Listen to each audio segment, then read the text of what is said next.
আগস্টের 19 তারিখ হঠাৎ করেই আমাদের সাতক্ষীরা চলে যেতে হয়েছিল। হুটহাট একটা জার্নি বলা যায়। হ্যালো এভরিওয়ান, আসসালামু আলাইকুম সবাইকে। আশা করি সবাই খুব ভালো আছেন। আসলে মামা হঠাৎ করে খুবই অসুস্থ হয়ে পড়েন, আর এই কারণে হুটহাট একটা সিদ্ধান্ত নিয়ে আমরা সবাই চলে গিয়েছিলাম সাতক্ষীরায়। সাতক্ষীরা শহরে এই আমার দ্বিতীয়বার যাওয়া, আর সাতক্ষীরা শহরটা একদমই আমার জন্য পারফেক্ট না। এটা ছিল রূপসা সেতু। পারফেক্ট না বলার এই কারণ যে ওইখানে গিয়ে আমার প্রচুর ঠান্ডা, জ্বর, কাশি এগুলো হয়ে গিয়েছিল। আমি প্রচুর সমস্যায় পড়েছিলাম, আর যেতে যেতে আমাদের প্রায় বিকেল হয়ে গিয়েছিল। সকালবেলা উঠে দেখলাম মামুনির ছাদ বাগান, আর এই বাগানটা তো খুবই সুন্দর ছিল। ড্রাগন ফল ধরেছিল গাছে অনেকগুলো, এছাড়াও অনেক অনেক গাছ ছিল। বেশ সুন্দর করে গোছানো ছিল ছাদ বাগানটা। আর এখানে কোয়েল পাখি ছিল, তারপরে সাথে কবুতরও ছিল।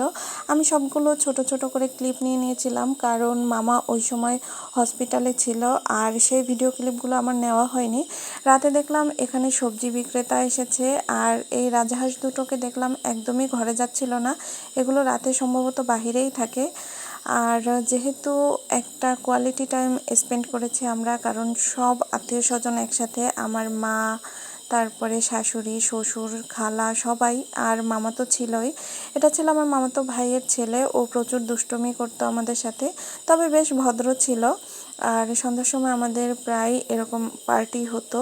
আমার শ্বশুর এতগুলো খাবার নিয়ে এসে আমাদের সবাইকে একসাথে ডাকলো, তারপরে আমরা সবাই বসে বসে খাচ্ছিলাম। অলরেডি মামাও বাসায় চলে এসেছে, তাই সবার মেজাজও অনেক ফুরফুরে ছিল।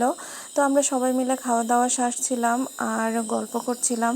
আমি ছোট ছোট ক্লিপ নিয়ে রাখছিলাম, কারণ আবার কবে এভাবে সবাই একসাথে দেখা হয় না না হয়, এই কারণে। আর এবার যেহেতু আমার যাওয়ার সৌভাগ্য হয়েছে, আবার সবার সাথে আমি যদি না যেতে পারি, আসলে ফ্যামিলি টাইমটা কারো কাছে বলে শেয়ার করা যাবে না। সবাই একসাথে থাকার মজাই আলাদা। আর আমরা কিন্তু মাঝে মাঝে ফ্লোরিংও এভাবে করেছি, কারণ যেহেতু অনেক মানুষ ছিল, আর আমরা গল্প করতে করতে প্রায় রাত 1টা 2টোর সময় ঘুমিয়েছি। খুবই ভালো একটা সময় গেছে। আসলে মামা যদি সুস্থ থাকতো তাহলে আরও ভালো লাগতো। অবশেষে সকালবেলা চলে গেলাম আমার নানুর কবরস্থানে, আর এই জিনিসটা দেখতে আমাদের সবারই খুব খারাপ লাগছিল। আমরা সবাই প্রচুর কান্না করেছি, কারণ নানু এখানে দাফন করা হয়েছিল নানুকে। আর নানুর কবরটা দেখলাম একেবারে পানিতে তলিয়ে গেছে। প্রায় 13 বছর পরে আমরা নানুর কবরের কাছে গেলাম। তো খুবই একটা খারাপ সময় আমরা ওই সময় ফিল করছিলাম। তো তারপরে আমরা ফিরে আসলাম 4 দিন পরে, 5 দিনের দিনে। তো কেমন লাগলো ভিডিওটা অবশ্যই সবাই কমেন্টে জানাবেন। আল্লাহ হাফেজ সবাইকে, ভালো থাকেন সবাই।